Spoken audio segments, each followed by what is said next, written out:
as far as we're concerned, you're not a party, and you have not been given leave to be a party in this matter. It's coming up for hearing tomorrow. Yes, no one has been given leave, the AG has not been given leave, nor has the LSK. I have filed properly under the Constitution and articles of the I have filed properly under the Constitution and file an application under notice of motion to do so. And today is the only day to deal with trial conference to determine who is coming on board and who is not. So I'm already been intimidated by police officers. Can I have a right to be heard? I have a right to be heard, the constitutional right to be heard. You may decide to throw me out, but I have a right to be heard. I have filed properly. I've paid fees for this. And it has a date. Everyone has been served. All the parties have been served. They are all here to hear my application before this court that the Chief Justice recluse himself. That the Chief Justice recluse himself because of two misconducts on two files that are filed against the Prime Minister who is arrested. Madam, you cannot take over the court. Will you sit down and get directions from the court? Sit down, please. Well, how do I raise my issues on Sit down and hear what the court is saying.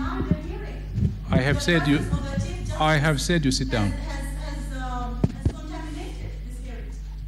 He is biased to the Prime Minister's interest in two petitions that are filed before the High Court. Petition number 306 of 2011, that is a civil society activism in court by Let me have my name. I think if you'll allow me, serious. Kindly, madam, sit down. You'll be heard tomorrow, please.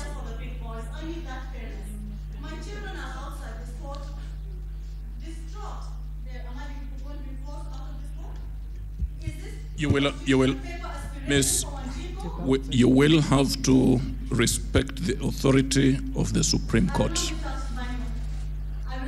You will have to respect the authority of this court. Can you sit down? Can you sit down? Can you sit down?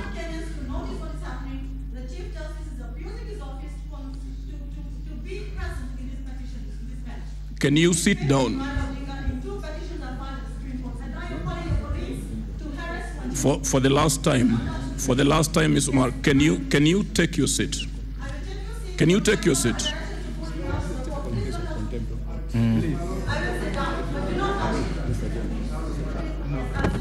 Kindly sit down. Kindly sit down. Please sit down. Sit down, kindly.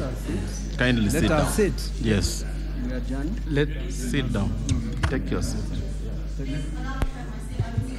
Can you sit down? Yes. Yeah.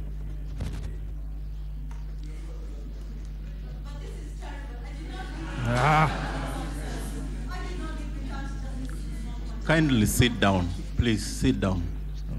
Okay. Judge Wanjala? Yes. Ms. Umar,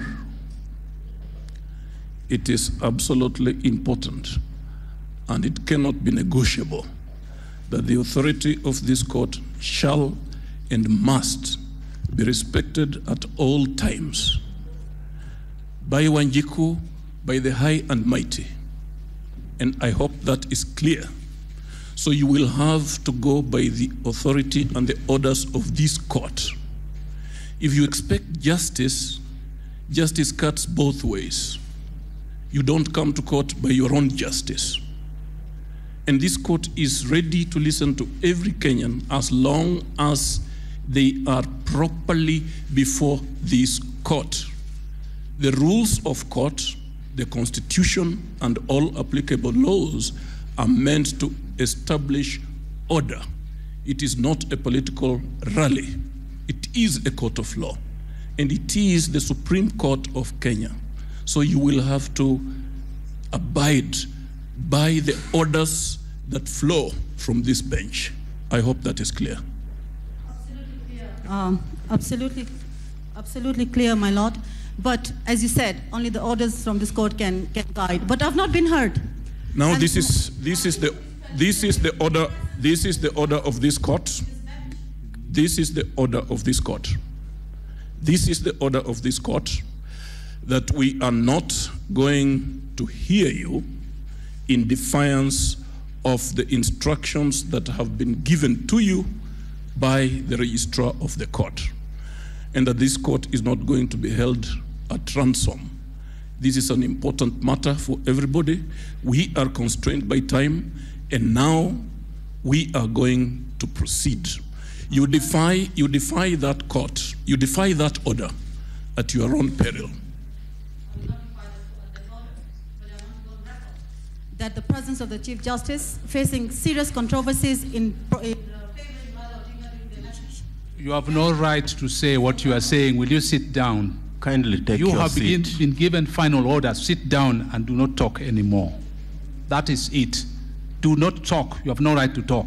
The court has given its orders and it is absolutely final.